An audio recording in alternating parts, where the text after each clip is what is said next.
And welcome back to the Luke Deckard Show. I'm your host, Luke Deckard. Got a fun show tonight, stroke this morning, depending on where you are in the world.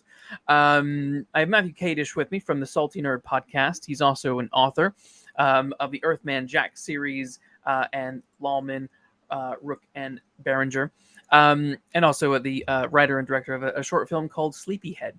Tonight, we're going to be talking about the writer's journey. What's it like being a writer? What are the difficulties within the industry? You know, the pros and the cons, all that kind of stuff, and what we think about modern storytelling. It's going to be a lot of fun. So without further ado, let's bring Matt in. Welcome, Matt. Welcome.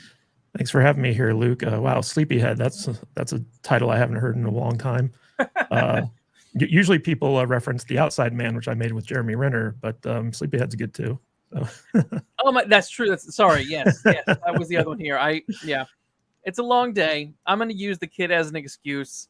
Sleepyhead's what got me into IMDb, so I can't knock it too much. So. Yes, that is true. And we got one person in the chat at the moment saying hello, Biffer the Hobbit. He is a regular at the Luke Deckard Show. So hello, Biffer. Hey, Biffer. Okay, so let's just dive right in. You're a writer. I'm a writer. We've both written books, and you've done films and things like that. But like I said, I want to discuss the ins and outs of what it's like being a writer. I think a lot of people. It's interesting doing this as well during the writer's strike. I planned doing these shows well before the writer's strike happened, so it's kind of fun talking about the nitty gritty of what it's like being a writer in the midst of a writing strike, where writers have to fight corporate enterprises, and I think, as you said on Twitter, haven't really positioned themselves very well, and that's sort of what needs to happen. But the thing is, that's not just within writing in for Hollywood. That's writing with if you're publishing books and stuff like that. It's a very complicated beast, and you're always sort of battling the corporate entity. But so I guess we want to find out tonight, like why you chose a certain path, traditional publishing versus self-publishing, and generally kind of what you think of the industry. So let's dive first into your first book. So your first one was Earthman Jack versus the Ghost Planet, which was released in 2014. What's fun, I think, initially would be to chat more about at this point, like, what's your process as a writer? Like when you sat down to write Earthman Jack, what was it? Did you have like the idea already planned out? Do you plot in detail, or are you a pantser? What was it like when you first sat down to break ground on the first book? So the first book, I came up with the idea for it when I was in college back in 2001. And it was kind of like, I basically wanted to take all the movies that I loved, all the stories I love, stuff like, Flight of the Navigator, Last Starfighter, Back to the Future, pretty much every Spielberg movie ever made, stuff like that. I wanted to take all the elements from those movies that I loved and spin them into a story that was uniquely my own. Yeah. And so I had kind of like just had a notebook that I jotted ideas down with. Yeah.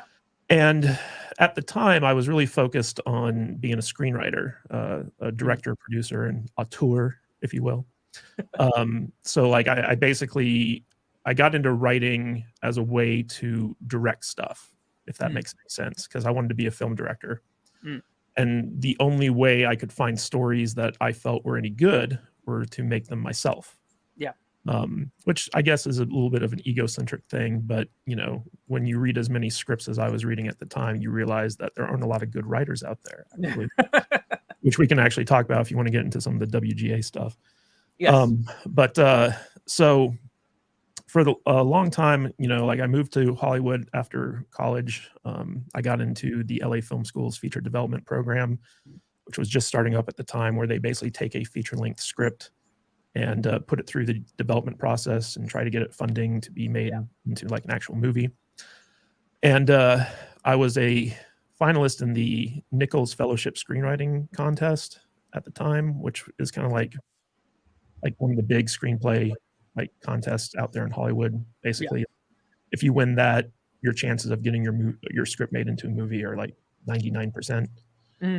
Plus you get like a nice little payday off of it and stuff like that. So like I didn't come close to winning, but I was like in the finalist rounds, and so that got me the invite to the LA Film School.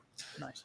And so I was really focusing on doing like movies and stuff like that kind of early on in my career. And I'd say I learned within a couple years of doing the Hollywood grind that essentially you're a professional beggar in Hollywood. You're going to people begging to not only read your script or take a look at your reel, but basically you're begging people to give you money to make stuff. Yes. And it's a very dispiriting process. I agree. Because it beats you down. It makes you feel cheap, it makes you feel like unworthy, I guess you could say. And I even had a leg up on all that stuff because I was getting meetings and stuff like that based off of the strength of my short film that I made with Jeremy Renner that premiered at the Cannes Film Festival and a bunch of other stuff. Yeah. And I realized really quickly that it just made me feel icky. And I was kind of stuck where like I was getting meetings, but I wasn't getting any funds. I wasn't getting any like contracts or anything like that. And so I was kind of like in this weird limbo. And if I had been willing to kind of like sell out my principles, I might have been able to make something of it. But you know, like they were like, well, like we'll buy your script from you and we'll hire a good director and cast Josh Hartnett in the role. And I was like, well, I really want to direct, and Jeremy Renner needs to be the star of this movie. And this was back before Hurt Locker and stuff like that. So I think Jeremy had just won an Independent Spirit Award for his role as Dahmer. Oh, yes. But nobody really knew him because, I mean, he had just been doing like Budweiser commercials and stuff like that. Yeah. So nobody, like, it seemed like everyone in town was just like, oh, we'll just cast Josh Hartnett. I was just like, no Josh Hartnett. No. So it was a real struggle to kind of like stick to my guns and make the movie that I wanted to make. Yeah. And during that time, I went home for the holidays for Christmas break. And I was kind of bored. I was just sitting there. And while at home, I found my old notebook with the Earthman Jack notes in it. Yeah. And I was like, you know what? I need a creative outlet. I've never written a novel before. I've written lots of screenplays, but screenplays are very different from novels. Yes. And I was kind of like, wow, I could write anything I want. I wouldn't have to worry about budget. I wouldn't have to worry about sets or catering or casting or anything like that. I could just write what I wanted. Yes. And so I looked at it as like a personal challenge. Okay. Like, could I do it? And also as a way to kind of nurture the creativity that I felt was being stifled as I was trying to play the Hollywood game. Yes. And so I started writing what became Earthman Jack versus the Ghost Planet, like during that Christmas time period. Yeah. And then over the course of 5 years, I would work on it kind of off and on. Yeah. Until I moved out to Las Vegas and basically finished the book, published it. And we actually published it on the 4th of July weekend in 2013, I believe. And Hugh Howey, the writer of The Wool Saga, which is now a TV show on Apple TV called Silo. Yeah. He gave it a shout out on his blog. Wow. Oh, wow. When I published it. And that, it was kind of funny because like when I published it, I saw Hugh Howey gave it a shout out. I was like, oh, that's cool. Yeah. And over the course of the weekend, my mom, who's not only my editor, but also my biggest fan, she kept calling me and she's like, have you checked your numbers? Have you checked your numbers? How many sales have you made? And I'm like, Mom, it's a self-published science fiction novel. No one's going to watch. No one's going to buy this thing.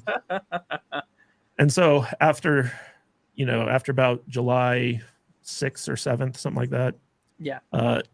Just to get my mom to stop bothering me, I went and checked my numbers, and I'd sold like close to like 1,000 copies of this thing. Wow. And I was like, oh, wow. Hello. Maybe I could make a living doing this. And so from that point on, I decided to kind of throw my hat into the ring of being a full-time indie author.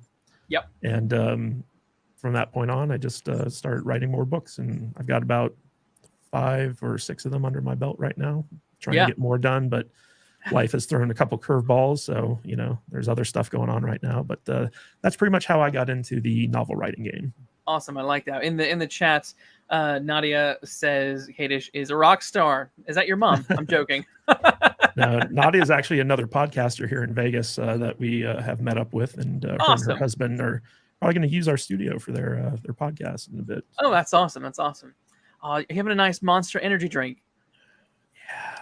Damn. Sugar-free. I know I'm not allowed to have those anymore. They are delicious. I miss them. I salivate when I see them. I love those. That particular one as well was my favorite. God damn it. Yeah, it's a good one. It is, right? I'm like, hey, it's like, doesn't it say like calorie free or some shit like that, or it's sugar free? Sugar free, yeah. I'm like, it's fine, it's great. There's no sugar. It's super healthy. Sure, it's not, but it's delicious. Okay, no, that's a really fascinating story. I think getting into writing. Did you find when you were going to do Earthman Jack to publish it? Did you want to do the traditional route at all? Yeah, that was a big debate, actually. Like self-debate, I guess you could say, because I wasn't really arguing with anyone. But coming from, the Hollywood system, yes, I was very familiar with, trying to get an agent, trying to get a manager. If you couldn't get either of those, getting a lawyer, just someone who could represent you so that you could get people to like take a look at your stuff. Yes. And when I started kind of like trying to decide how I wanted to go about doing things, I really stopped and took a look at what went into both, right? Yeah. Because when I was getting ready to publish Earthman Jack for the first time, it was kind of like at the dawn of the self-publishing revolution that Amazon was spearheading, right? Yeah. Like this was before like KDP and all that stuff. So basically you would just get, like a cut of whatever sales that you generated off your books. Yeah. And it was relatively new. Ebooks were still kind of in the middle of being adopted, and all that stuff. And so I looked at the traditional publishing route very seriously. Yeah. And I knew that if I wanted to go after a literary agent, someone to represent me, first of all, I wasn't in New York. There aren't a lot of literary agents in LA. They're all based in New York.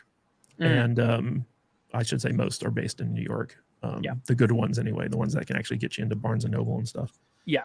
And I knew that having written a book, like that's not what literary agents look for necessarily. Like, they look for like treatments or stuff that they can sell to publishers that, are like quick, easy reads. Yeah. So I knew that it would be a long, drawn-out process trying to get an agent, just like it is in Hollywood. Once you get an agent, there's no guarantee that they're actually going to do anything for you because they tend to focus on the clients that actually make the money as opposed to the ones that are just kind of there. Yep.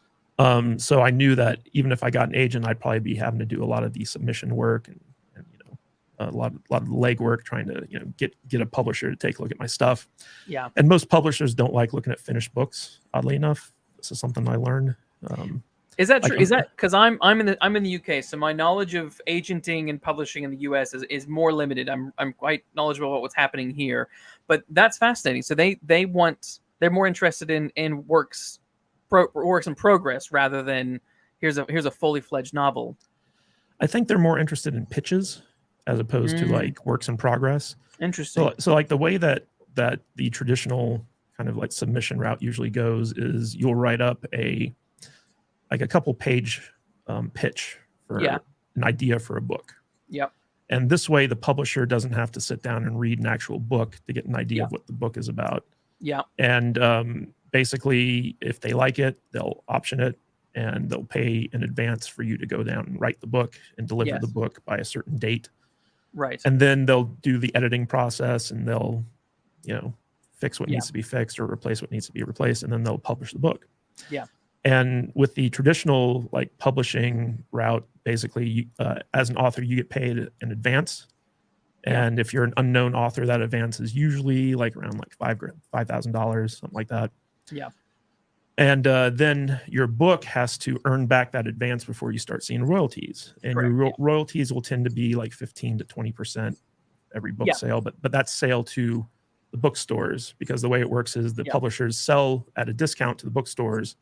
Bookstores then mark those books up and sell them for a profit.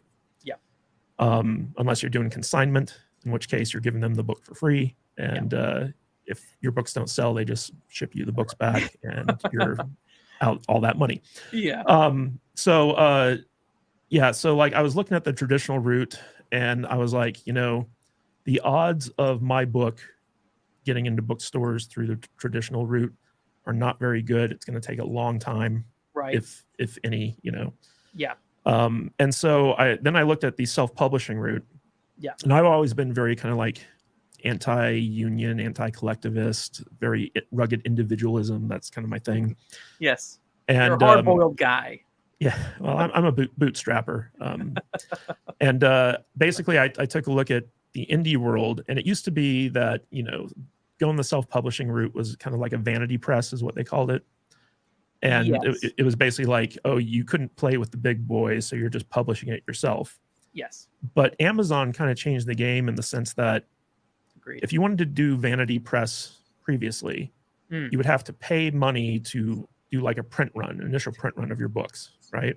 Yes. And so like conservatively, let's say you spent $50,000 to get thousands of copies of your book printed up. Yes. You would then have to warehouse those somewhere where they wouldn't spoil. And then you'd have to ship them out to bookstores that you've done deals with. And then you'd have to also take back any returns from those bookstores. And if the books were damaged, you're just out that money. So vanity press was a very expensive proposition. Yes. But what Amazon did was they did print on demand. And so they would wait until someone ordered your book, and then they would print it up and ship it out piecemeal, right? Yeah. So there was no upfront cost to you. Like you didn't have to print out your books. You didn't have to warehouse your books. You didn't have to do any of that stuff. Yep. But on top of that, the ebook stuff was free and it was instant. And ebooks were just starting to gain huge popularity when I got into indie publishing. Yeah. And so I was looking at both the traditional route and the independent route. I was like, the traditional route's going to take a long time. Nothing's guaranteed. Yeah. The payouts aren't all that good. At best, I'd be looking at like $5,000 for like my book. I'd probably never see, a return on that to get to the royalties. Yeah. And then I looked at the indie route and I was like, okay, I could be making 70% per sale, which is way more than any traditional publisher would offer you. Yes. I'd be doing the same amount of work because I'd have to be doing all the marketing myself, because unless you're James Patterson, the traditional publishers don't put any money behind you. Yes. So I'd be having to do the same amount of work, but I would get more of the reward, and I'd be able to publish it instantly. There would be no waiting period. I wouldn't have to pay out to agents. I wouldn't have to deal with, jerks and egomaniacs and stuff like that. Yeah. I could just do my own thing and not have to deal with anyone, which was very appealing to me. Yeah. So I decided, you know what? I'm going to go the indie route. I'm going to see what I can do here. Yes. And it was mostly just because I didn't want to wait. I didn't want to deal with people. And I wasn't even thinking about the money at the time. So when I published it, and, Hugh Howey gave me that great shout out, and the initial Earthman Jack book was like a pretty big success, at least for me. Yeah. I was like, wow, I think I could actually make a living doing this. And so I kind of threw all my energy into writing books. And the second Earthman Jack book, as opposed to the first one took me 5 years to write. The second one took me 3 months.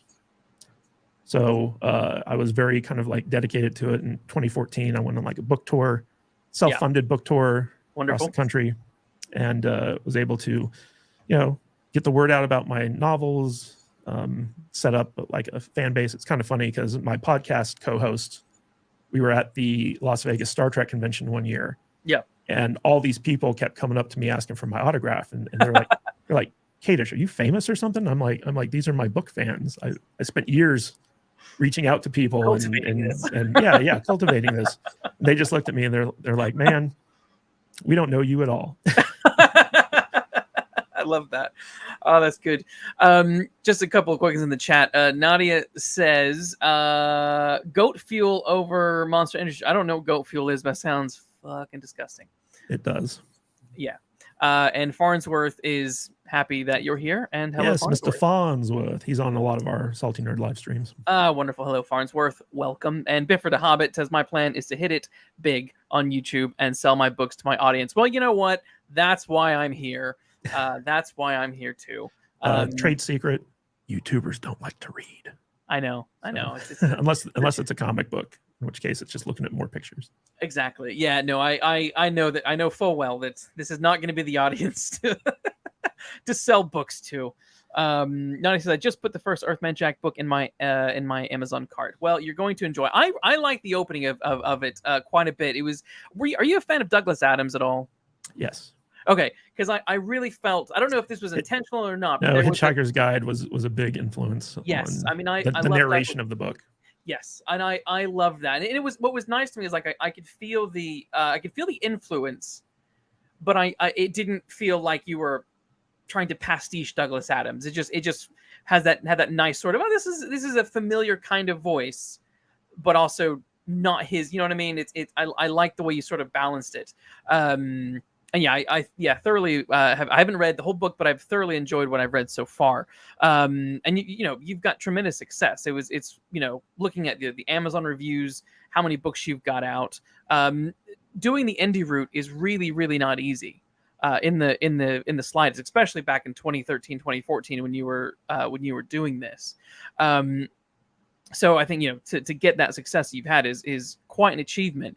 Nowadays, do you think the industry is on any sort of brink of major change because self-publishing is becoming easier, it's becoming nicer, and the way Amazon are producing their books really can match the traditional published books that are in your Barnes and Nobles and in your Waterstones and stuff like that, and also you don't have to deal with the agent hunt, you don't have to deal with the publisher hunt, all that kind of stuff. Do you think the industry is on the brink of any sort of change, or will they just pretend to ignore all of the success that people are having with indie publishing? Because I don't know if you follow TikTok at all, which is like the worst place on the internet is TikTok. I hate TikTok. It drives me nuts. But there's so many indie publishers use that and end up making a killing from marketing their self-published stuff, and some of it is trash, but some of it is good, via TikTok. But it's I'm just wondering when the trad world is going to sort of acknowledge the competition that's clearly there. I don't know. What are your thoughts? Well, traditional publishing, I don't think is going to be going anywhere anytime soon. I don't think they're going to be changing how they do business anytime soon either, because the advantage that traditional publishing has is, number one, they're very good at gatekeeping. Number two, they're very good at physical distribution, like getting the end caps in the bookstores, getting your books into bookstores. Yeah. A lot of people will still buy stuff at like the airport, yes, grocery stores, bookstores, stuff like that. Yeah. But the biggest advantage that the traditional publishing has is the ability to sell movie and TV rights. Yes. And if your book gets adapted into a movie or a TV show, that's where the real money comes in. Like you can make like a decent living publishing books, but like if you get picked up and turned into a TV series or a movie, that's when the broad audience becomes aware of your books and then goes and buys the books and stuff like that. Yeah. So in terms of the indie route, there's not a lot of indies that have that option. I think Hugh Howey was the first and only notable exception to that rule, where that's The Martian, right? No, that is Silo. That's right. Yeah. On Apple TV. Like I can remember back in the 2012 timeframe, Ridley Scott, like his books were so popular on Amazon that Ridley Scott came in and optioned his books. Right. And from that point on, like it was going to be like a movie, and then they turned it into a TV show on Netflix, and then it became a TV show on Apple and stuff like that. But he's the only real notable indie author, I think, that has actually been able to garner like a Hollywood deal. The guy who did The Martian, I believe, was traditionally published. I know that he was publishing stuff on like message boards and stuff like that early on, but eventually The Martian was self-published initially. A publisher found it, and like it was, no one was reading it. No one, and then a publisher found it, liked it, said, "Take it down. We'll republish it for you." I think it might have been called something different than The Martian. I'd have to double check. Yeah, I mean that's Andy Weir, I believe, and that was like That's one of those Cinderella stories. It's is. the exception, not the rule. It is. It is. And when I look at the state of indie publishing as it is now, because I still have a lot of friends who are very hardcore indie publishers. In fact, Michael Anderle, who's one of the biggest indie publisher guys out there, like he's based here in Vegas. I have coffee with him occasionally. The industry has changed so much since I got into it initially back in 2012. Yeah. Amazon has changed the way they pay out stuff. Like they now have the I forget what it's called, but it's basically like the pool of money from Kindle Unlimited that they like distribute out to people. Yeah.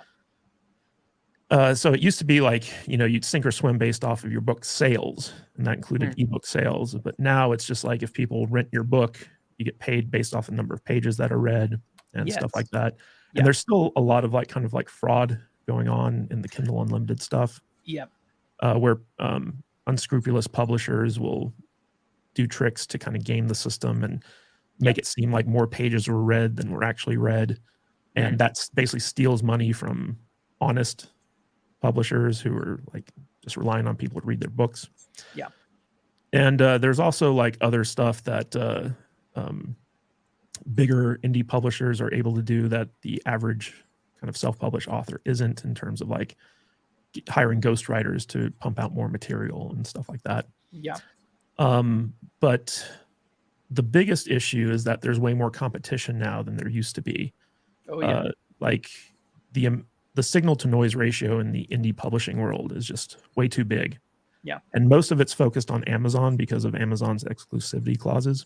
Yes. So you see a big dearth of content on other platforms like Barnes and Noble. Was it Koju? Kobo? Is it Kobo? Kobo. No, Kobo, it's Kobo. Yeah. That's primarily Canadian. Apple, ebooks, stuff like that. Yeah. It's almost like it's not worth dealing with any of those other ones because Amazon's where all the money's at. Yeah. And so if you go on Amazon, there's just this deluge of competition from writers of all talent levels. Most of them, I'd say 90% of them are really bad. Yes. But the biggest issue that I see in the indie world is that in order to be a successful indie author, you also have to be a skilled marketer. You have to know how to market your books if you want any chance of success. Yeah. You want to stand out from all the competition. And here in Vegas, we have we have a big thriving indie author community. And so we'll have these indie author coffees occasionally where we just sit down with other local authors and we just kind of chit chat and catch up and stuff like that. And over the years, it's become obvious that a lot of these authors have become very kind of jaded because of the competition. It used to be you'd publish a new book and people would just find it on Amazon and buy it and become fans. Nowadays, you publish a book, and unless you have a good newsletter or a Facebook group or something like that, nobody sees it. And so a lot of these indie authors are getting frustrated by how difficult it is to have their book discovered. But it's always been a question of how good of a marketer you are. And this is even true in the traditional publishing world because, I agree. Unless, I said, you're Stephen King or James Patterson, your publisher's not going to be putting any money behind your book until you've proven that you're a guaranteed hit. Yep. And so a lot of the marketing of a book comes down to the author themselves. Yep.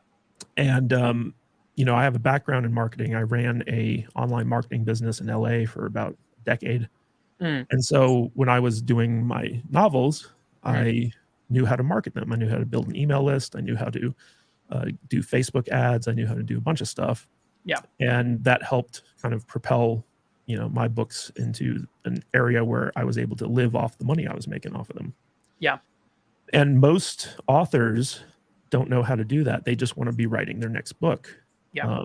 And so unless indie authors really put in an effort to learn how to market, most of them don't see any return on their books. And so oftentimes you see most indie authors have a day job and they'll just do some writing on the side. It's very rare to find a full-time indie author because it's hard. It's hard to do.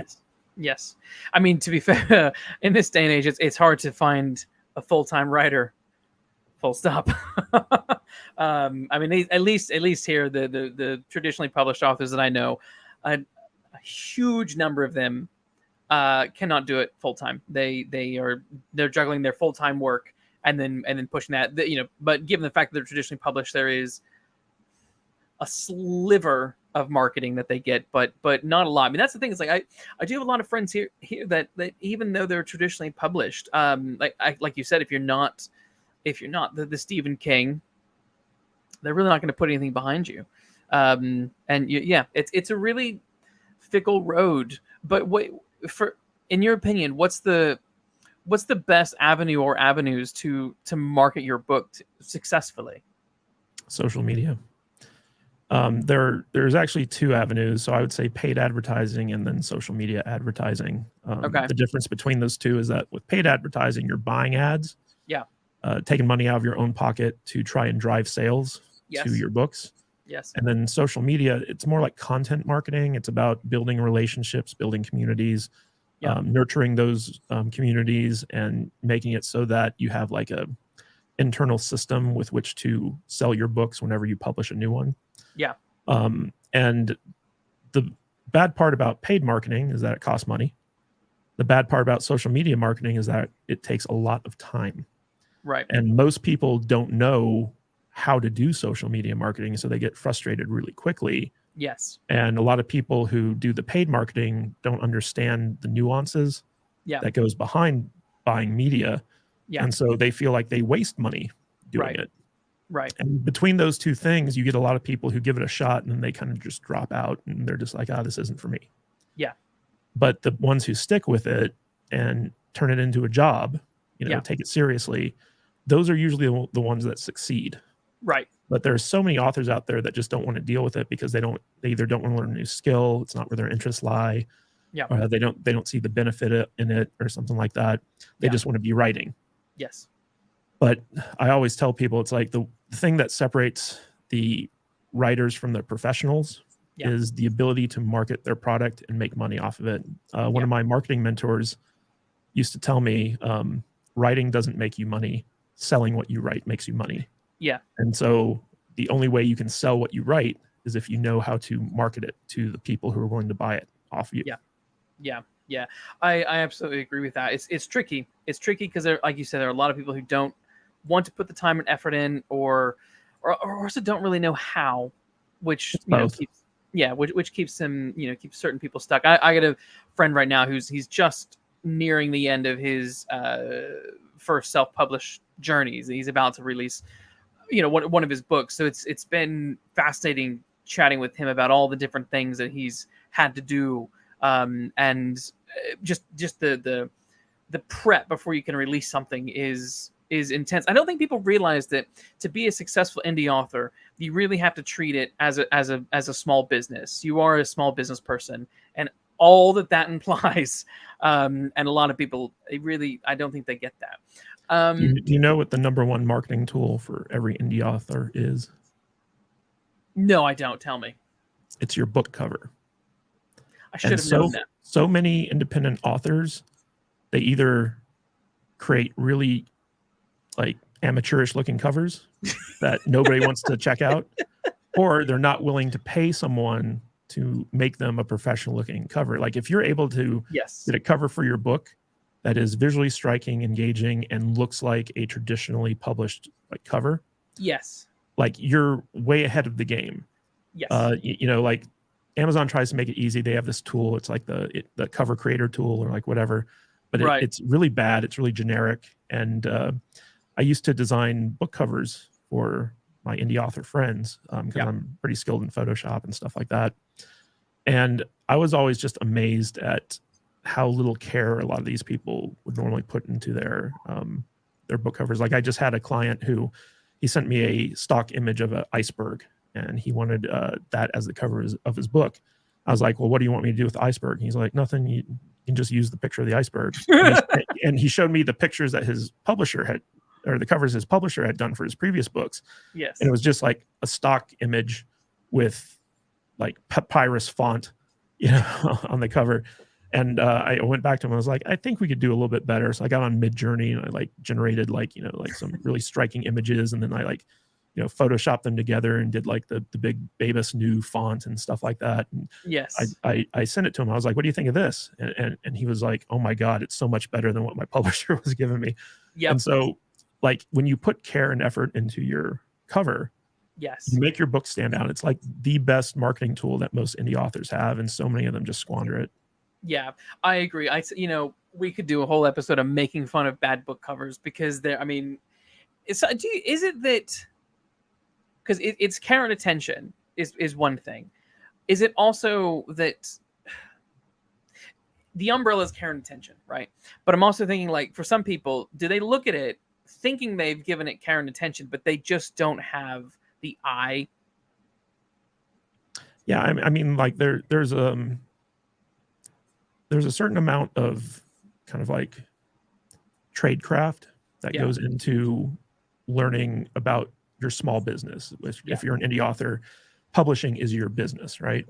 Yeah. And when I was in film school, like I spent so much time studying films, but not just like the art of making a movie, but like how Hollywood operates, how movies are released, how movies are marketed, all that stuff. It was kind of like a holistic take of film education. Yeah. And when I got into indie publishing, it was the same thing. I was like, okay, how do traditional publishers work? Yeah. How do literary agents work? Like I went to book festivals. I went to the American Library Festival. I went to all these places like industry trade shows where I would just go around. I would talk to people and I would learn about like, okay, this is how the industry really works. And part of that is like, if you don't have an industry standard cover in the sense that your cover looks like it belongs on the shelf in Barnes and Noble, no one's going to take you seriously. And so many indie authors don't even think about that because they're just wanting to get their book published and move on to the next book. Yeah. But like in the podcasting world, if you look at this mic I'm talking into right now, this is a Shure SM7B. It's a $400 microphone. Yeah. And when we were setting up our podcasting studio, we were like, oh, can we save some money? Can we go with some cheaper microphones? Yeah. And I did a lot of research into the microphones and I found some like more affordable alternatives.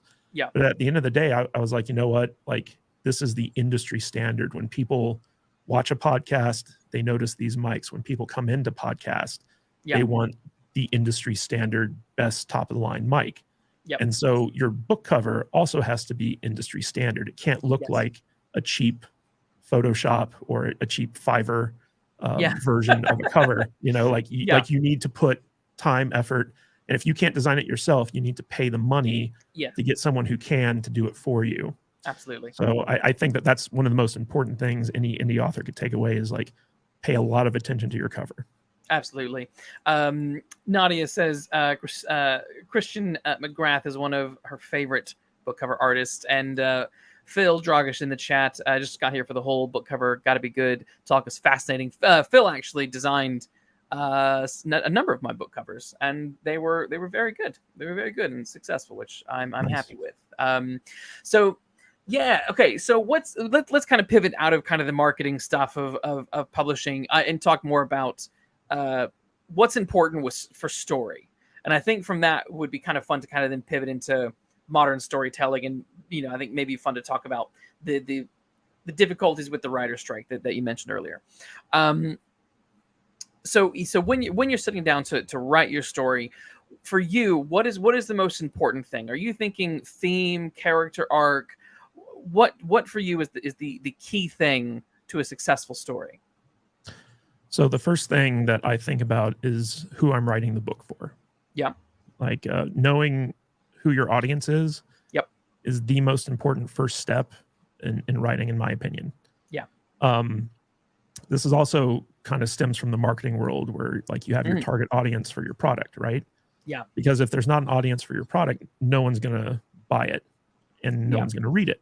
Yeah. And if in film school, we used to have this saying where like, if nobody sees your movie, it's not really a movie, it's an exercise. Yeah. And so if nobody actually reads your book, it's not really a book. Yeah. Oh, I've lost your audio. Your audio is turned off, buddy. Man down. Boop, boopy doop boop. Phil says, I'm sure you guys read the alleged quote from an alleged executive this week. I have read it. Sounds awful. That guy or gal, whoever said that. Can you hear me? Nah, there we go. We got you back. Sorry about that. It's all good. Yeah, StreamYard has a weird thing with our Rodecaster 2 where it'll just decide to mute us for no good reason.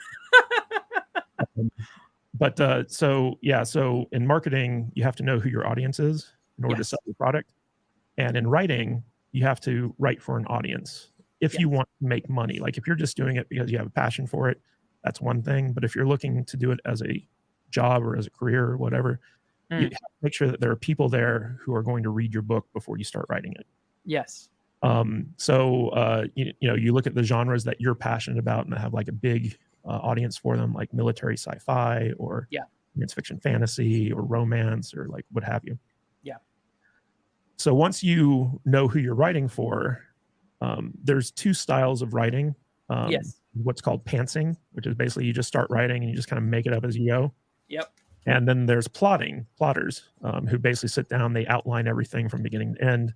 Yes. And then like you have those few who are like kind of hybrids where they'll like do like a rough outline and they'll just kind of pants it. I've never liked pantsing, simply because the way I write, I tend to write a lot of stuff that I would then cut out. So it's like a kind of a time waster. Yeah. And a lot of pantsers also leave in a lot of stuff that could be taken out if they had bothered to plot a little bit better.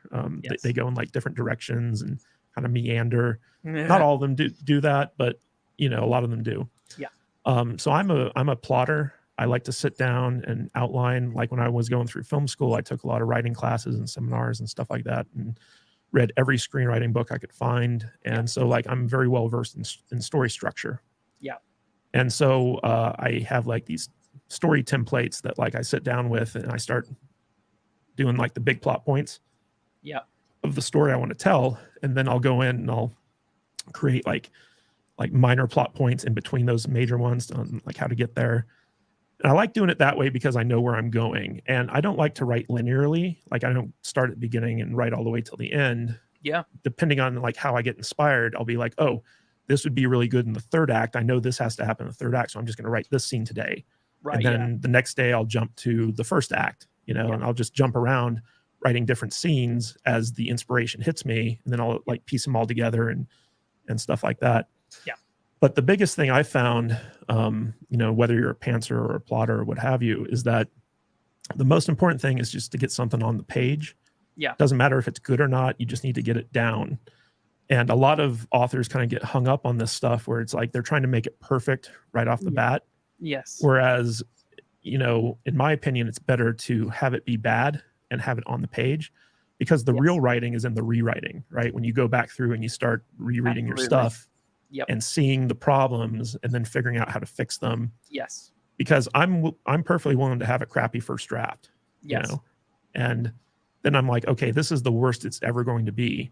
And so then you go through the rewriting process. But I also limit myself to no more than 3 rewrites. Oh, interesting. Because sometimes you get a situation where an author is just in an endless rewrite cycle. Like it's never good enough, right? Yes. So I always say like no more than 3 rewrites. If I can't get it by the 3rd rewrite, it's not going to be fixed. So yes. After a certain point, you have to cut yourself off and be like, okay, the book's done. Yeah. No more rewriting. Yeah. So that's kind of my process. Is I'll sit down, I'll figure out who the audience is I'm writing the book for. I'll figure out what the overall structure of the book's going to be. Yeah. I'll write the book no matter how bad it is.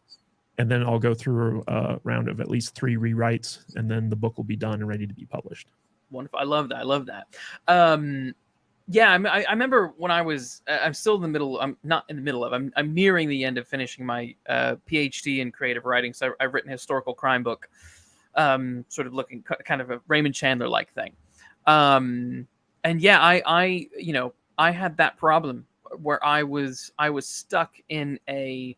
Not only was I stuck in a rewrite phase, I wasn't even able to get the book finished, and that was because supervisors are disagreeing with what I'm doing, and all these ideas are bouncing around, and it was a very chaotic time. But in those early days of that, but since then, yeah, I think learning from, to write a book, you can learn so much from screenwriting books, because I think they help so much with structure. and structure is such, as you were saying, such an important thing. Because if you can have, whether someone's a pantser or a plotter, I'm not really a pantser myself. I do like to plot. It's more that when other voices are coming in and telling me I need to change X, Y, and Z, and then it just become a muddled mess.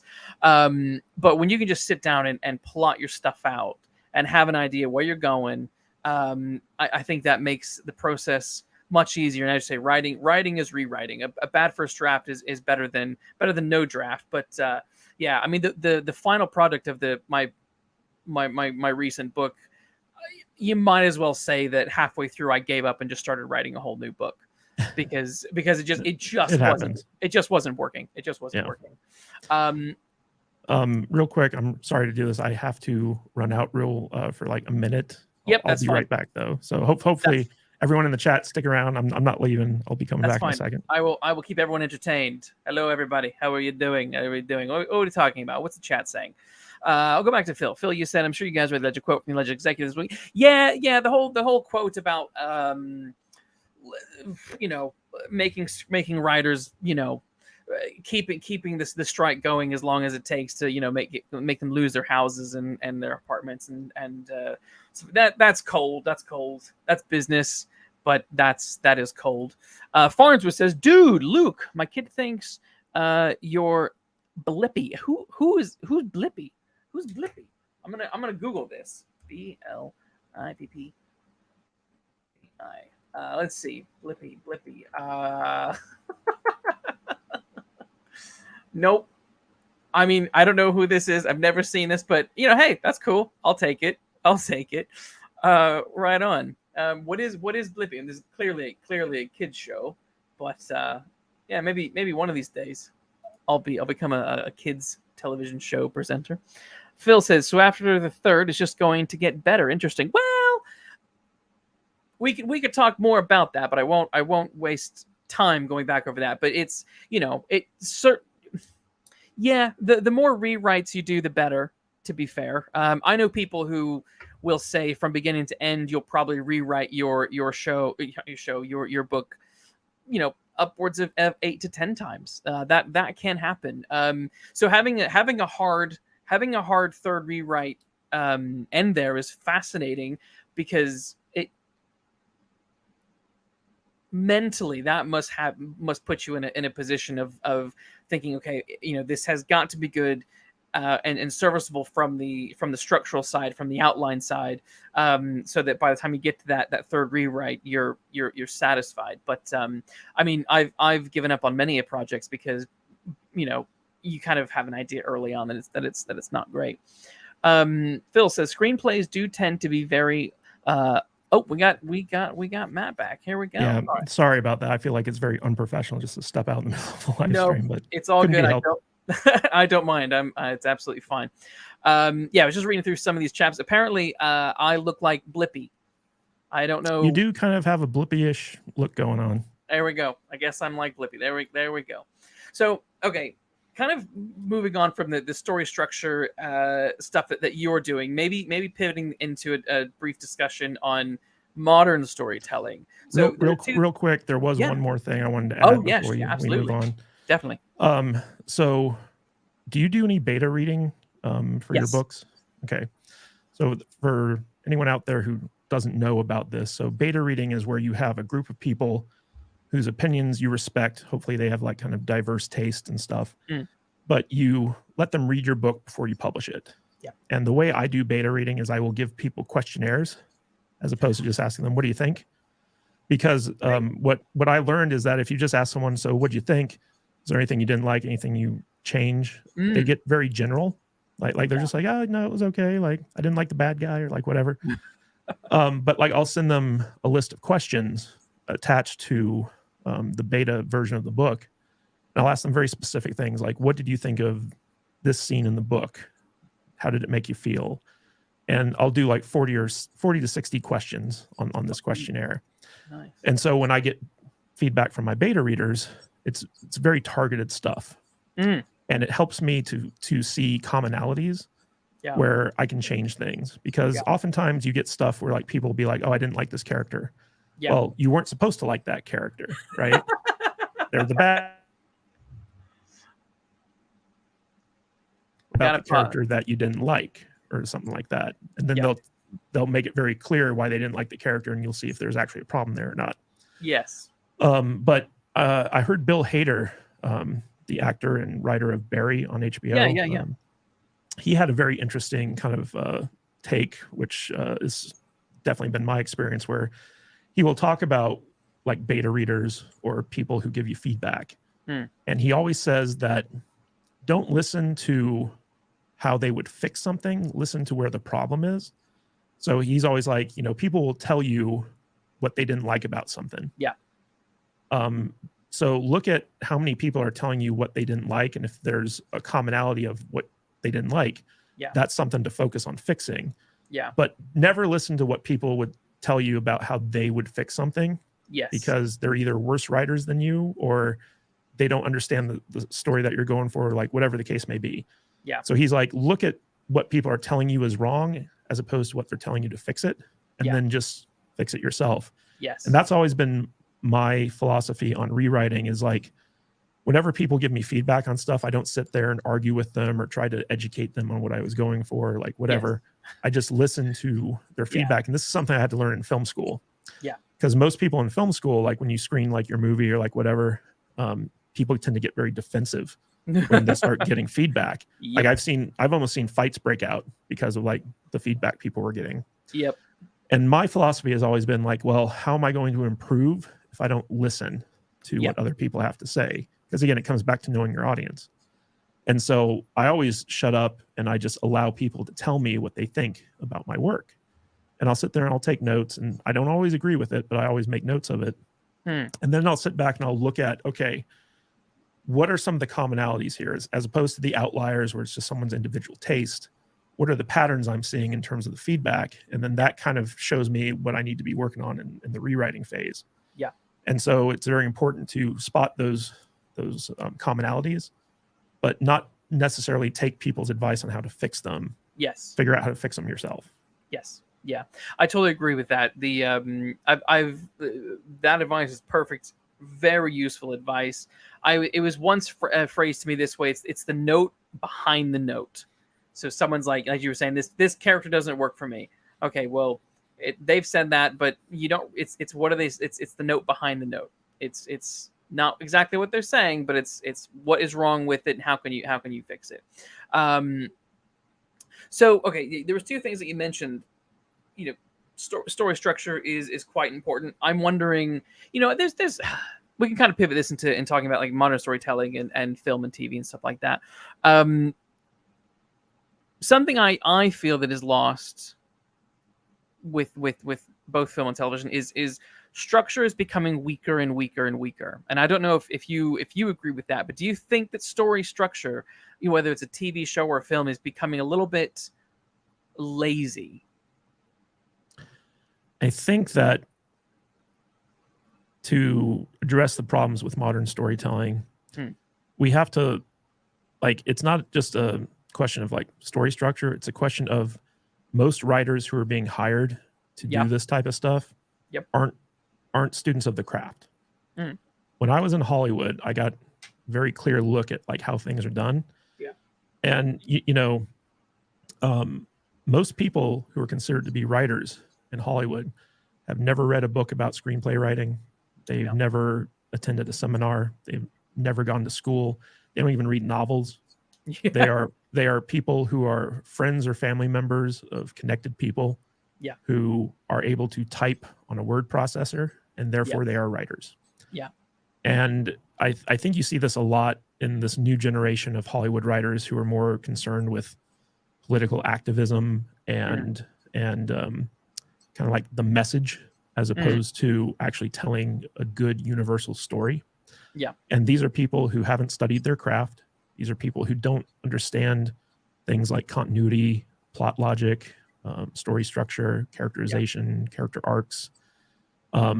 Because basically anyone can be a writer, right? Anyone can sit down at a computer in a coffee shop and type up a 80-page screenplay, which is double spaced and, you know, doesn't require any thought other than dialogue.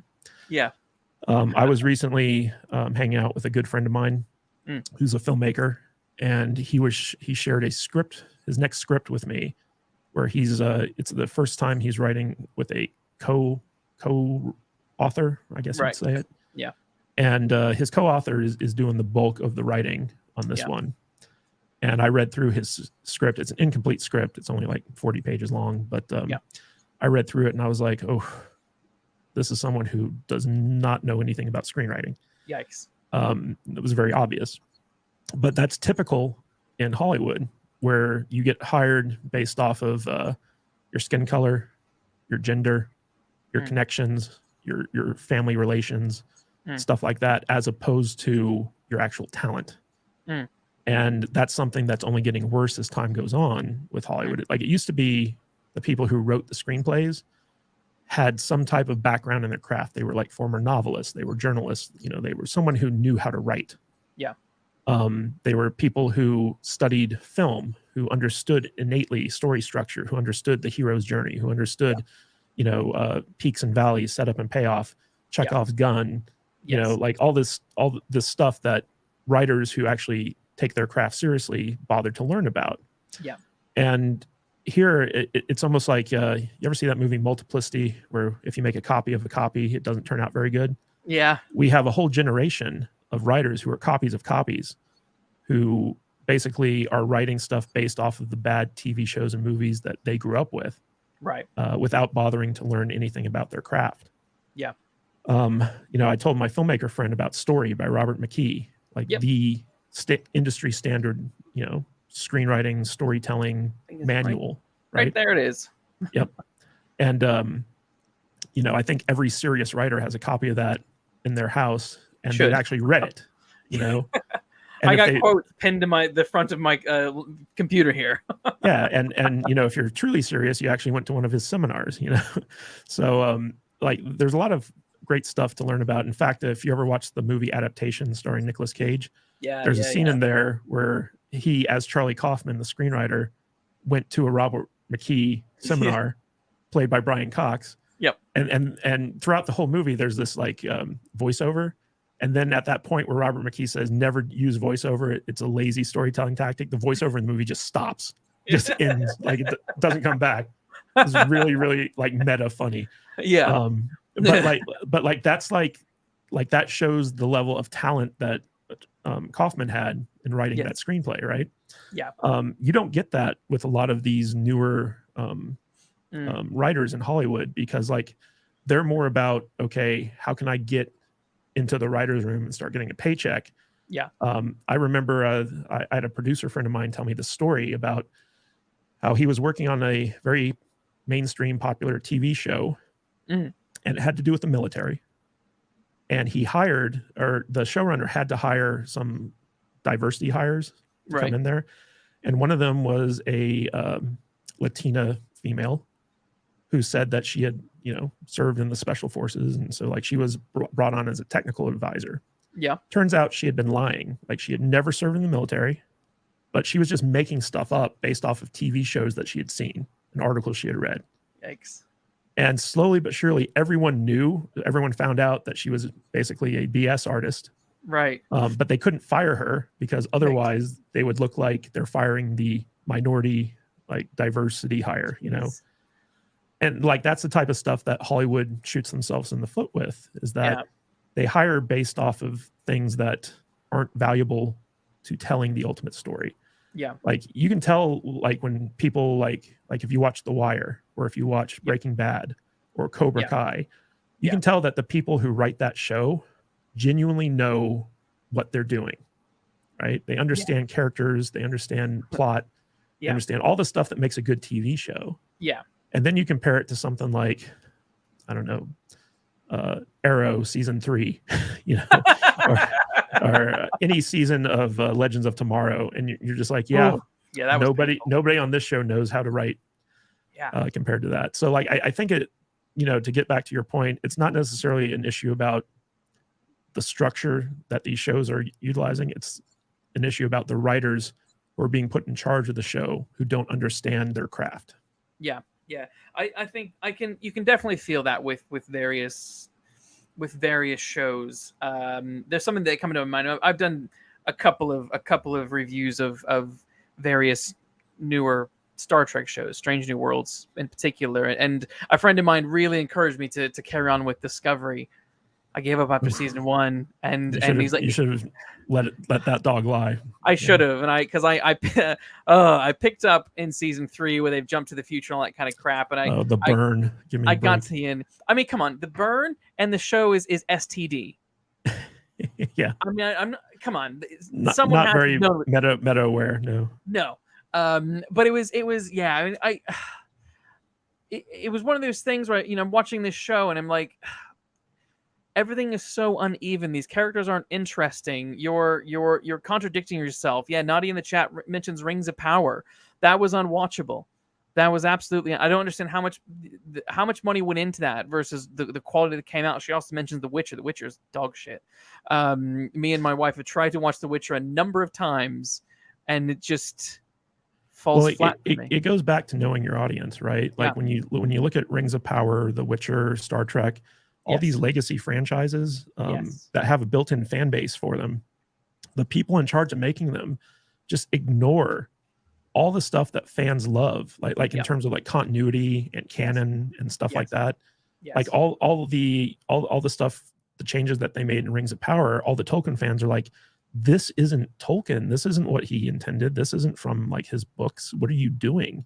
And it's inherently disrespectful to the audience when you make changes like this. And Hollywood doesn't seem to realize that. One thing that I learned very quickly when I lived in LA, like time and reality in LA operates differently than the rest of the world. Like there really is a bubble that surrounds that city that people who live inside the bubble don't know anything about what happens outside of it.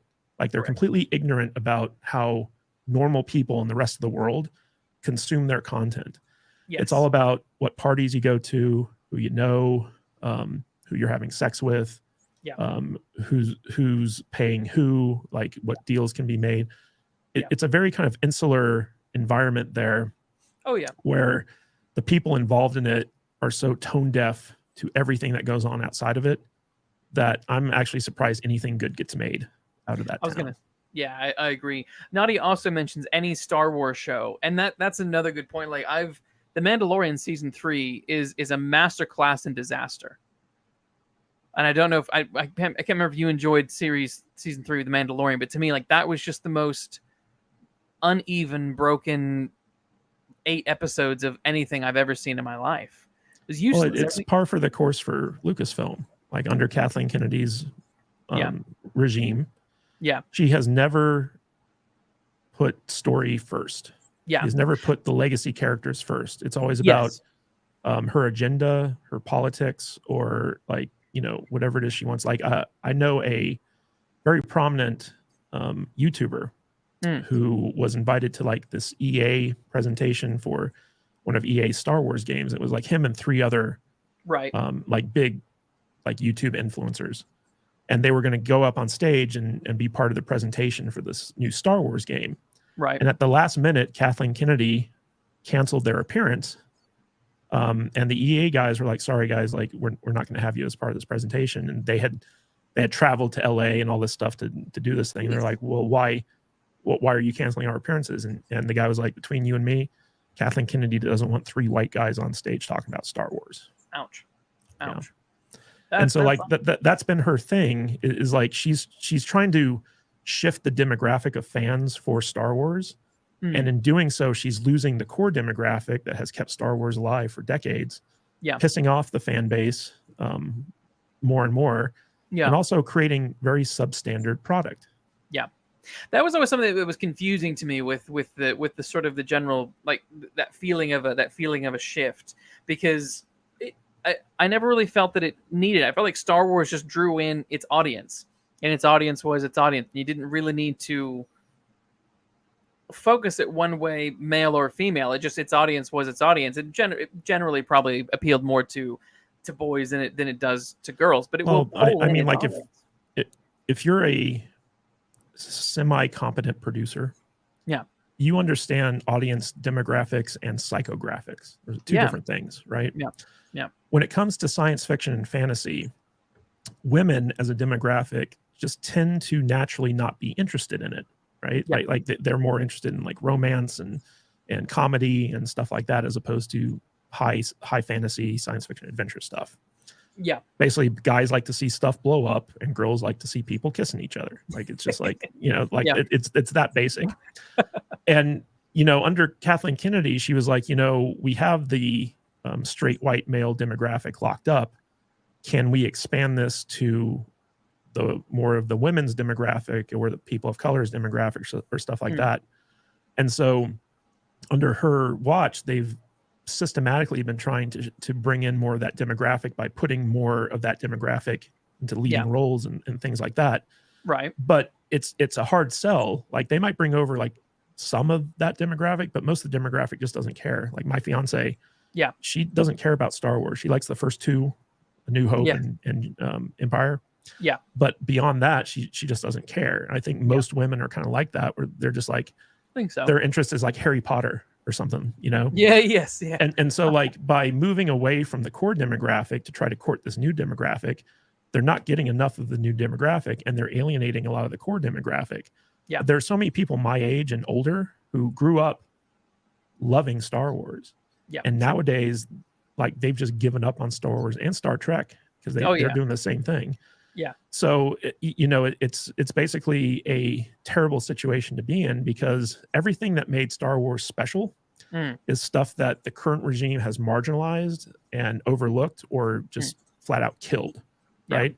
The whole thing about Luke Skywalker as a character, not only are we seeing him on this hero's journey, but he's like, he's meant to embody the ideal that young men want to aspire to. Like, every young man wants to be the hero, the one who rescues people, the one who saves their family, the one who saves the galaxy. And then, like, you get to The Last Jedi, and he's like this broken, bitter guy who doesn't give a crap about anything. And you're just like, what did you do to the person I wanted to be? It was almost like you were attacking me personally. Yeah. And they don't seem to get that. It was kind of funny, because after I saw Indiana Jones 5, I was like, Lucasfilm has used the fallen hero trope for Luke, Han, Willow, and Indy. Yes. 4 of like major formative like protagonists of my generation. Yeah. They've each made broken, bitter, terrible old men who just want to die. Yeah. And I'm like, at what point do you stop beating the dead horse and try something different? Right? Yeah. Go back to the formula that worked. Yeah. Instead of trying to do something new that's depressing and deconstructive and nobody likes. Everyone's telling you, we don't like this, but they don't listen. No, they don't. It's bizarre to me. I do agree with that. It is weird. I mean, I didn't love Indy 5. I didn't hate it, but my God, like, seeing a depressed Indiana Jones, after the end of 4, he actually becomes associate dean and he's married. And then in this one, he's not at that college anymore. He's depressed. It's like, I don't understand, Well, if as a writer, when I was in film school, I studied the Indiana Jones movies, the character of Indiana Jones. In fact, Michael Hogg, who's did like a screenplay seminar at Penn State University, which I attended. Yeah. He has a great book about, how to make characters likable and stuff like that. Yeah.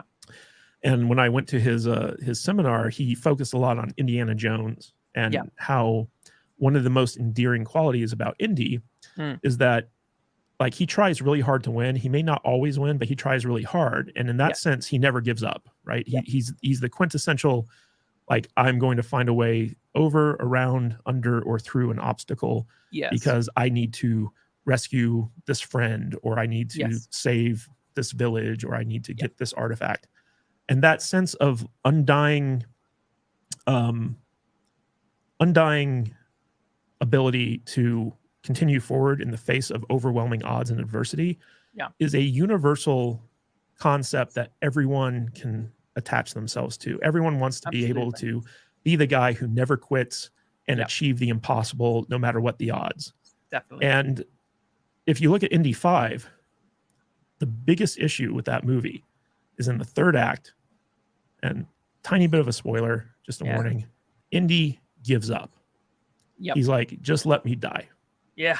And at that moment, that showed me that this was not the real Indiana Jones. No. Because the real Indiana Jones, the character we all grew up loving and idolizing, was someone who would never, ever, under any circumstances, just lie down and die. No. He would sacrifice himself for the greater good, as in Yeah. chopping the bridge in half, Yeah. in Temple of Doom, absolutely. But or risking his life to go into the the search for the Holy Grail, while his dad's bleeding out. But yeah, absolutely. That scene in particular in Indiana and Dial of Destiny, I couldn't really believe what I was seeing. This poor Indy just like, leave me here to die.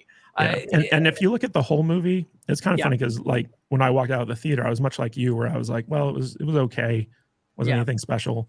But the more you think about it, yes, the worse it gets, because you realize that the writing for this movie was so poorly done in terms of character arcs, in terms of respect to the franchise, the character, but also in terms of like just basic story structure. Like for instance, in this movie, Indiana Jones is framed for murder, double murder, and that forces him to leave to go catch up with his goddaughter and go on this adventure. Yeah. But at the end of the movie, when he goes back home, they never mentioned, he got cleared off of those bogus charges. No, he's still wanted for murder, apparently. Yeah.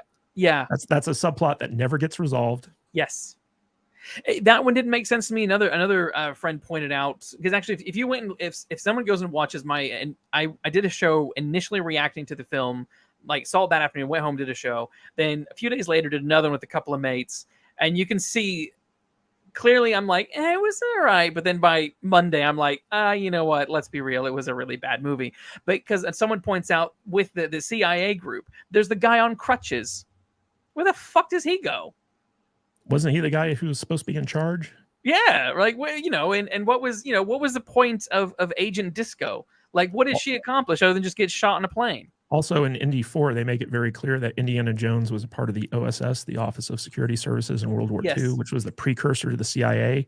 Yes. And he had security clearance to do like the alien autopsy of the Roswell crash and all this other stuff. Right. So the government knows who Indiana Jones is. Yes. And in this movie, they're just like, who is this guy? He's some old professor. It's like, give me a break. Yes. Give me a break. They'd know exactly who Indiana was. Yeah, no, that's Indy 5 was a really good example of just everything that I do feel is wrong with stuff. I'm bored to death with the deconstruction of heroes. I feel if that's your angle, then you're already off to a losing start, because I'm not sure if you're a fan of like Man of Steel or Batman v Superman, but for me, that was one of the biggest problems. Is I don't want to see Superman being a mopey son of a bitch. I want to see him being a hopeful beacon of light for people. I have a real problem with Zack Snyder. I do not think, like, he's a brilliant visualist. Like, he puts pretty pictures on screen, but as a storyteller, he is one of the worst working in Hollywood. Like, he's just awful. Yeah. In terms of like he doesn't know how to write. He doesn't know how to tell a good story unless like it's something that's based off of an adaptation, like with 300 for Frank Miller, or he has a good writer like James Gunn write it for him with Day of the Dead. When he's left to his own devices, he is a monster when it comes to this stuff. He didn't want to direct a Superman film. He wanted to make a Batman film. Correct. Right. And so like with the sequel to Man of Steel, he was like, I'm going to do a backdoor Batman film. Yeah. And it was god awful. I mean, it was convoluted. It was stupid. It was too long. Yes. Martha. Why did you say that name? And it was weird to me that summer we had Martha, and then also not Winter Soldier, but Civil War did the same mother gag between Bucky and Iron Man and Cap. I'm like, why? Civil War did it better though. It did it marginally better, but I still didn't like that movie either. I was bored.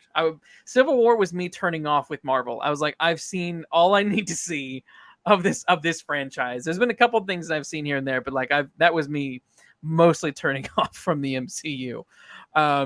But yeah, Nadia in the chat wants me to ask you about From. I've not seen it. I know nothing about it. But she wants to know what you think of the writing for it.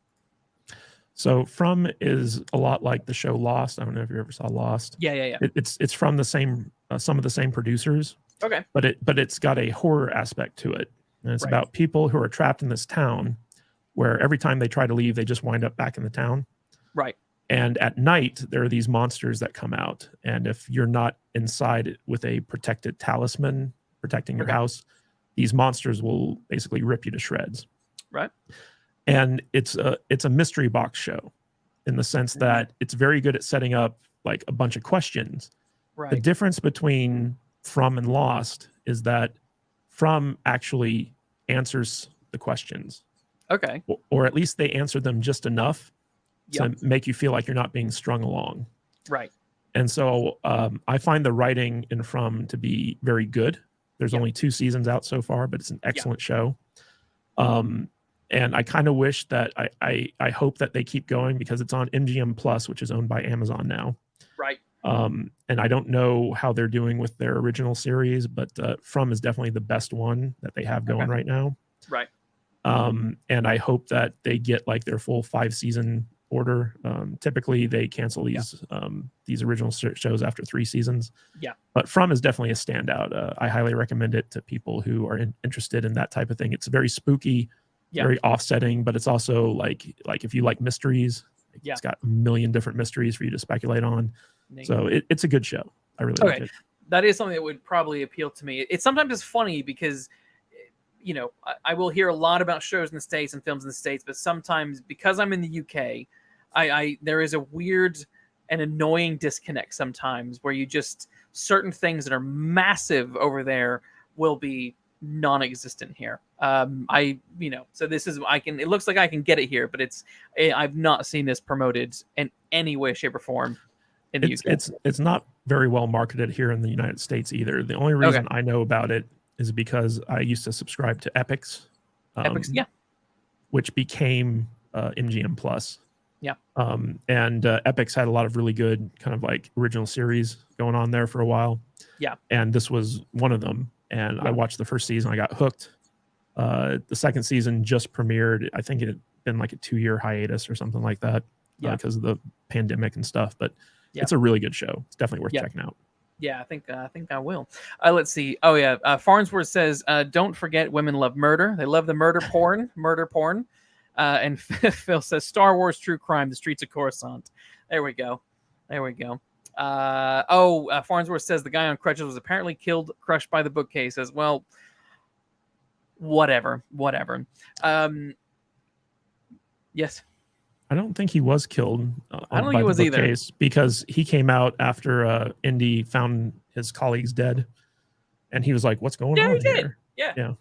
So that's true. Yes, no, he didn't at all. And it's funny because like I do like Logan. I liked Logan because it was its own sort of thing. It wasn't Wolverine from the main X-Men movies. It was just some other Wolverine story outside of that continuity. And but he did what Indiana Jones didn't do, and that was be the hero at the end. And so, was this Mangold? Was he intentionally doing this, or was this a Disney thing saying, make Indy as lame as possible so that what's her face, Phoebe Waller-Bridge, can knock him out and take him back to the future? Well, there are a couple things going on here. First, I would say that I think Logan is very overrated. It's not a bad. It's not a bad movie, but the praise that it gets, I think, is a little bit unearned. I think most people are just fans of Hugh Jackman as Wolverine, and it was a good enough kind of like bookend to his story. Yes. With Indiana Jones, first of all, you have to consider that your lead character is 78, 79 years old, like your lead actor. Yeah. So just believably, you can't do certain things with him that you could do with a 30 or 40-year-old actor. Yeah. So Mangold was limited into what Indy could physically, believably do at this point. Yeah. Which is one of the things, like when I tweeted about this movie originally, I was like, Harrison Ford's old. And I thought he looked old in the 4th movie. He did. So like at that point in the 4th movie, even I was like, this is stretching credibility. I agree. But another thing that you have to realize is that the intent for the Helena character, Phoebe Waller-Bridge's character, she was always planned to pick up the torch of Indiana Jones. Like this was going to be, you could tell, this was a movie that was going to pass the torch to her, and then she was going to have her own indie style adventure franchise. This was part of Kathleen Kennedy's plan. Yeah. And I think that they realized through test screenings and stuff like that audiences by and large rejected this because nobody liked the character. No. And so they had to go back and reshoot a bunch of stuff to try to fix this. which is one of the reasons why I feel like her character is kind of schizophrenic throughout the movie. Like absolutely. she's not very consistent. No. So it's an issue. She wants him dead until suddenly she doesn't want him dead. It's very bizarre. Yeah. So I think it's an issue where basically Mangold wrote the story one way and he was forced to change the story after it was shot. And so it was just kind of like a mess. And I think it's all Kathleen Kennedy's fault, really. I wouldn't be surprised in one bit. It's interesting. I mean, I have a friend who she's worked in Hollywood for a very, very long time, and she remembers when test screenings and that kind of market research was being brought in to sort of critique the product before it comes out, and hated it back then. And I do suspect that is another big problem in Hollywood. I think test screenings and things like that probably do more harm than good. I think trust the studio needs to, trust the writer, trust the directors to do their thing. And if it fails, it fails, instead of trying to inject things or rework things because, studio on blah, blah, blah, blah. Otherwise you get something like Blade Runner, which I love. Blade Runner, great movie. The theatrical cut is freaking weird, and you can see all of the producers putting their input in, and they needed to shut up and sit in the corner and just let Ridley Scott do his thing. So I wonder, not that it would be successful, not that Indy 5 would be successful in passing the torch, but I wonder if Indy 5 would have been better without being Disney-fied and having that input. And also it should have had Spielberg and Lucas. Yeah, the minute I knew Spielberg wasn't involved in the movie is the minute I knew it was going to be bad. Yeah. And because I wasn't a massive fan of Indy 4, but I'm like, I've become an apologist of Indy 4 now. I'm like, actually, it's not that bad. Well, if you watch it after you've seen the fifth one, it's actually way better than it used to be. That's what I did. That's exactly. And I was that's what I did too. I was watching it because I'd hated that movie for so long. And then I'm watching it now and I'm just like, oh my God, I'm actually enjoying this now. Yes, that is exactly what happened. I had the 4K and I was like, let's watch the 4K because they color corrected it. And it finally looks like an indie movie now. And I was way more entertained than all of Indy 5. But yeah, so what's the plan then? What how does one fix this machine, or is this just the way it's going to have to be, and we have to wait periodically for the good stories to just pop up here and there, and instead of is there a way to change things, do you think? Well, do you remember in the mid 90s there was this independent film wave where basically young filmmakers were kind of out there doing their own thing? Miramax came along and started distributing their stuff. Yeah. And Hollywood was put on the ropes because the indie filmmakers were making movies that were like Pulp Fiction, for instance, that would have never gotten made under Disney, right? No. But they were doing really kind of cutting edge, innovative storytelling stuff that audiences were responding to. Yes. And it got to the point where Hollywood basically had to buy them out, right? Yes. And incorporate them in order to keep them from defeating the Hollywood system. Yeah. And I think that the only way forward at this point is having another indie revolution. But this time you're in a situation where distribution's a little bit more decentralized. You can put anything up on YouTube and people can actually watch it on their TVs. People are trained to watch streaming at home as opposed to going to the theaters. Yes. You can actually get your stuff distributed on stuff like Amazon and Tubi and things of that nature. Yes. So there are a lot of distribution avenues open to independent storytellers that weren't here 20 years ago, right? Yeah. And so I think that if we have an indie revolution where you have stuff that's being made that is bucking the Hollywood system, is actually because I mean some of the stuff that you can do with a home computer in terms of computer graphics and effects, the stuff that AI is allowing you to do nowadays, it puts you on the same level as a Hollywood studio. And so it comes down to, and you're seeing it in comic books right now, where you have this indie comic revolution where independents are moving away from DC and Marvel. Yep. and they're doing their own thing, and the audiences are following them because they're so sick and tired of the crap that DC and Marvel are putting out. Yes. And I think that the next phase of that is going to be with like TV series and movies, where like if you have someone like Angel Studios who just did The Sound of Freedom, right? Yeah. If they're able to, you know, foster creative talent that goes back to the basics and stops trying to make propaganda and starts making entertainment, Yeah. I think that, you know, like there are lots of avenues out there that would allow the audiences to find something that they actually respond to. Yeah. And then once Hollywood sees that and they see the impact on their pocketbook, then they'll start changing. Yeah. But getting back to the writer's strike, like that's what this writer's strike's all about. It just came out today. Yeah. That the strategy for the studios is to wait until the writers can't make their rent and start losing their houses because they can't pay the mortgage. And then be like, okay, now we'll sit down at the table because you guys are in pain and you need to get this sorted out. Yeah. And I've always been very anti-collective bargaining. Right. Even when I was in Hollywood, I never much cared for the unions. Right.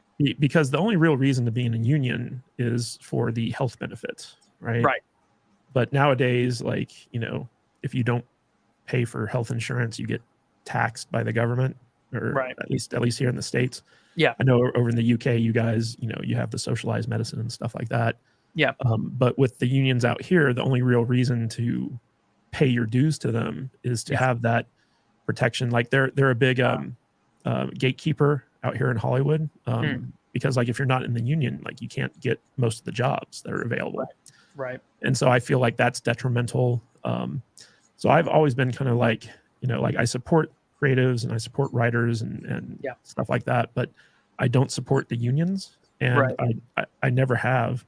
And I also don't support a lot of the writers who are doing the strike, because most of them are talentless hacks who are directly responsible for the poor state of content in Hollywood. Yeah. And they're just looking to protect their cushy position. They don't want to be replaced by AI. Like if you can be replaced by AI, that tells a lot about like your talent level, you know? Yes. But I know a lot of that's like, you know, producers will have a script written by an AI, and it's cheaper to hire a writer to rewrite a script than to write a script from scratch. Yes. But then again, there's like a billion spec scripts that are already floating around in Hollywood that you could choose from if you really wanted to do that. Most of them are just terrible. Yeah. So like if the quality of the professionals in Hollywood and the quality of the content being produced in Hollywood was actually good. Like, do you remember in the 80s when Michael Ovitz started CAA, and his strategy was he went out and he signed up all the writers he could. Yeah. And he basically told the studios, it's like, if you don't work with my agency, you're not going to have any screenplays. You're not going to have anything to produce. Yeah. So you have to work with me. And so like he got the writers first. Yeah. Nowadays, you can't do that. No. But you can just have someone like a college kid sit there and type in prompts into ChatGTP and put together a semi-decent script. In some cases, probably better than most of what Netflix is making nowadays. Yes. But that's the real issue here, is that the people who are striking and protesting, 90% of, I would say, don't deserve the jobs that they have, and they shouldn't be being paid to write the crap that they're writing. Yeah. That's my opinion. Yeah. I don't disagree. I don't know how I would say 90%, but I do agree that there are a lot, you know, I've met all, you know, because I mentioned already, I mentioned again, but like Star Trek is a really good example, because I'm a massive Star Trek fan. And when I watch a lot of the new stuff, I'm just like, I don't understand how anyone got paid to write this. In my experience, the most talented people in Hollywood are the ones nobody wants to hire. Yeah. I've seen that throughout the years. And basically, like if you have some type of connection or you have some type of money attached to your project, that's the only time you get taken seriously. Every time else, like you could have the best writer in the world, like vying for a job at a studio, and he would get passed over for someone who, you know, whose uncle works there or something like that. Oh yeah. You know. Yeah, absolutely. Just a couple quick comments in the chat, and then we'll wrap up here. But Nadi says, when I worked in Hollywood as a SFX artist, if you weren't union, you were given the worst jobs on set. That sounds awful. And Farnsworth mentions She-Hulk writers. I don't think they had any writers. Well, did you hear that story where originally She-Hulk was supposed to be like a season-long court drama about Abomination? And when they got in the writer's room, they realized that nobody could write courtroom drama. Yes, I did. That what and so they had to change the whole concept for a season. I was like, wait a minute. Something went wrong at some point if you have a writer's room full of people who can't write the type of show that they were hired to write. Yeah, that has always baffled me and infuriated me, because I'm just like, how hard can that be? How hard can it be to go find people who are good with legal dramas and legal dramedies, like, and pull them in, some like actual Ally McBeal writers or something like why didn't Marvel just hire David E. Kelly to do it? Yes, I that show was so fucking annoying. I ripped into that. Show. Yeah, I ripped into that one a lot. There was nothing inexcusable that show was. Yeah, I now just like hate watch Marvel shows when they actually, I don't even hate watch them anymore. Like, I did She-Hulk. I don't think I did any of the others. I just couldn't be asked. And even with the Star Wars, I did Mandalorian and gave up, and I did the first season of Andor, and I'm not coming back for season 2 because I love Andor. I don't. He's not, Andor isn't a good, he's being pulled along throughout the story. He's not Indiana Jones. He's not being proactive and trying so hard that he's failing. He's just kind of, the show should not be called Andor. It should be called like Mon Mothma or the other guy, whatever the guy's name is. It should be called Dawn of Rebellion. Yes, because having it hung on him, just, I'm like, when is he going to do something heroic? Or is he just going to sit around and mope the whole time? And why did he go to that bar to look for his sister? I still want to know the answer to that question. Are we ever going to know? Probably not. Well, do you remember? He heard his sister was working there as a prostitute. So yeah, but where is she? What happened with that? She got shipped out. I know that they kind of dropped that story thread. I'm hoping that it gets picked up in season 2. It does get picked up in season 2, or you hope. I hope. Yeah. Otherwise, you'll have people like me being like, but that's sister storyline forever. But anyway, Matt, this was a lot of fun. I enjoyed chatting with you about your journey as a writer, talking about, everything from how you planned your self-publishing journey to doing some films and what we think of the modern. We didn't even get into podcasting. We didn't get into podcasting. If we had more time, we would, but we can always bring you back for that, because that is another thing that would be fun to dive into a little bit more. Yeah, we on our one of our live streams, we had on this group that's doing audio dramas, which is another kind of like overlooked kind of sleeper aspect of things, where you can take screenplays or regular plays or whatever, and instead of doing like a film production, you can do an audio drama that people can listen to as a podcast. Yeah. And it sounds like you're listening to a movie. Like, it's really, really well done. And it utilizes a lot of like the new AI tools and stuff like that. Like, you could technically have Harrison Ford in your audio drama because you can clone his voice. Yes. But it's 25% different enough where like you can avoid being sued.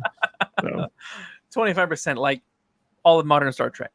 Yes. Yeah, no, that's true. Yeah, damn, that would be something fun to talk about, because I agree. There is, audio dramas are big. It's kind of fun seeing what was basically like old radio dramas being reinvented through podcasting. And it goes back to indie publishing, which we were talking about earlier, because the biggest growth in indie publishing is in the audiobook space, where you're having people turn their audiobooks or turn their books into audiobooks. And in some cases, like with my stuff, like if you go find Rook and Berenger, Lawman, or Sinful, The Devil's Breath on Audible, I tried to produce those audio adaptations of my books as like a audio drama. So it has like music, sound effects, like all this stuff. Yes. So it gives it a more cinematic like feel than like your typical just narrator sitting there reading. Yes, absolutely. It's wonderful. I remember way back in the day, I want to say back in like 2007, 8-ish, somewhere in that range, Phil, who's been in the chat, he did that with all 3 Lord of the Rings. He did an immersive Lord of the Rings audiobook that was, it has like a kind of a cult following on the internet. Obviously, it's been taken down many times for copyright reasons, but it still springs up. But yeah, it was, people loved that. Like, I'm glad that we're seeing more of that, because it's a lot of fun. I love that. It's great. Nadia says this was great. thanks Nadia. Thanks Farnsworth and anyone else who was in the chat and hanging out with us today. You can find Matthew's books in the link in the description. There's a link there, so go click on that and go buy all of his books. Most of these people I think know you, Matthew, but give a shout out where people can find you on the internet. So nowadays I'm really focused on podcasting. So we have a regular YouTube show where we put out content almost every day. You can go to our YouTube channel at saltynerdvideo.com. Takes you right to our YouTube channel. Also, we live stream twice a week. So if you want to check out when our next upcoming live stream is, just go to saltynerdlive.com. It'll take you right to our next scheduled live stream or our past live streams if we don't have anything scheduled. And if you want to listen to us on the audio version, because we're pretty much everywhere on audio, but you can go to saltynerdpodcast.com. It'll take you to your phone's preferred audio player, whether it be Spotify or Apple or what have you. And yeah, we love, basically we're a comedy podcast that makes fun of movies and TV shows and stuff like that. We get into a lot of like storytelling, like things like I'm kind of like the brainiac film professor type guy on the panel. And we release a new episode every Friday, and we release a new TV episode every Thursday. And then we've got all types of fun stuff that we release throughout the week. So be sure to check us out. Yeah, it's great. I love the Salty Nerd. I've been following you for ages. So when we connected on Twitter and you're like, yeah, come on, I'm like, fuck yeah, this is great. Let's get Matt on. Let's chat some stuff. So yeah, this is a lot of fun. I will be back next week, chatting with another author, Gareth Powell, talking sci-fi. He's a big sci-fi writer, similar to yourself. There's sci-fi theme going on 2 weeks in a row, but that will be fun. So if you enjoyed this episode, like and subscribe. That would be cool, and hopefully see you again. But until then, enjoy the rest of your night, and yeah, we'll catch up in the future. Chat. See you later.